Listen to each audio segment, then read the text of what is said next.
An emerging study indicates that incels may not exhibit higher levels of misogyny or violence, but rather it suggests that individuals who have frequent sexual partners are more prone to misogyny.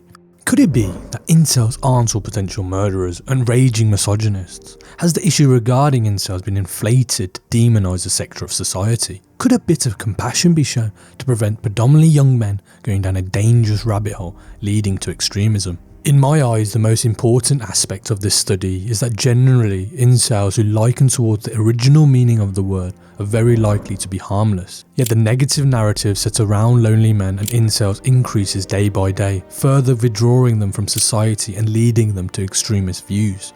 Instead of helping these men who feel like they are not welcome in society, there is now a culture of berating and isolating them. It's safe to say, but the term incel in today's society is not something you'd like to be associated with. Granted, the worst example of incels are horrific and in no way justifiable, but it must be asked, are all incels the same? To begin answering that question, we must understand the term incel. Short for involuntary celibate, the term was initially coined back in 1997 by a woman called Alana, for a research project called Alana's Involuntary Celibacy Project. It was used to describe a community of individuals, primarily men, who claimed they were unable to find romantic or sexual partners, despite their desires to do so, venting their frustrations, experiences and emotions related to their lack of success in a safe space.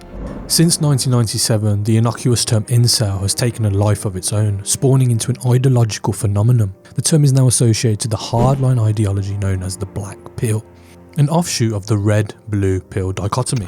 The black pill offers a fatalistic worldview where the features you are born with dictate your likelihood of finding a partner, and therefore affecting your livelihood. As in the eyes of the black pill, companionship is an important element of living a fulfilling life. Without being able to attain companionship, incels turn to an apathetic attitude to the world around them, and to top it off, due to not meeting perceived minimum standards, namely height, facial structure and ethnicity, they are led to a suffering which is caused by women rejecting them. The black pill, alongside the heinous crimes which incels have committed, with a sprinkle of media stories to paint incels as some sort of secret group. Naturally, the incel world on face value looks like a threat to humanity.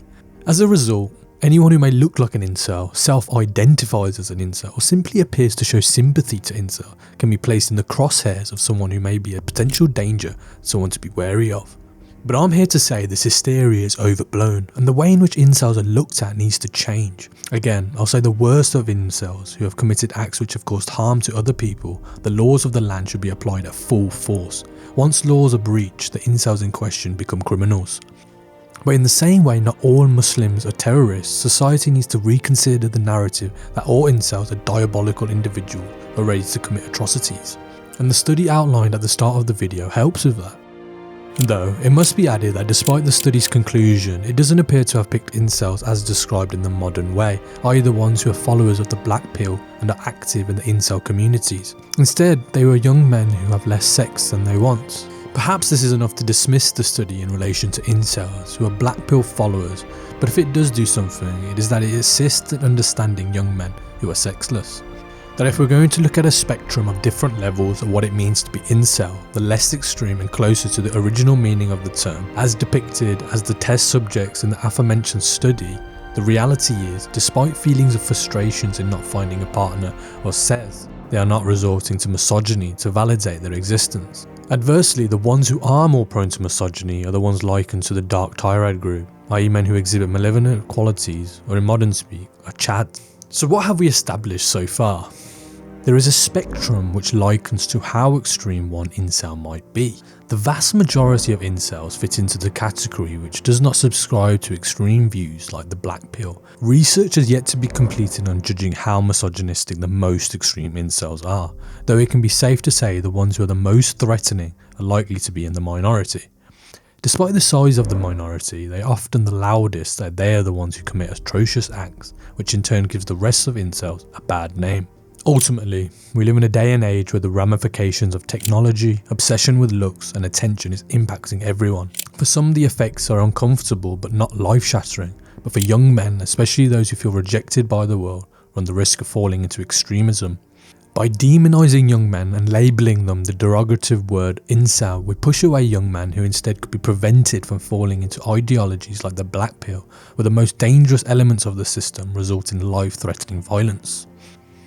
To prevent young men becoming the worst versions of themselves, there needs to be a shift at how incels are perceived. Only once they have committed transgression should they be subject to criticism. But like I say, most incels are typically harmless, and there is a potential to avoid them becoming absolute monsters. Instead of viewing the term incel as a slur or a weapon, if you sense incel behaviours, the initial response should be of sympathy and the approach that this person needs help, and not an onslaught of abuse, as this will only solidify preconceived beliefs about the world. I will end on a quote which I hope will help you understand why I am promoting this sympathetic approach. A child that is not embraced by the village will burn it down to feel its warmth. Thank you for watching.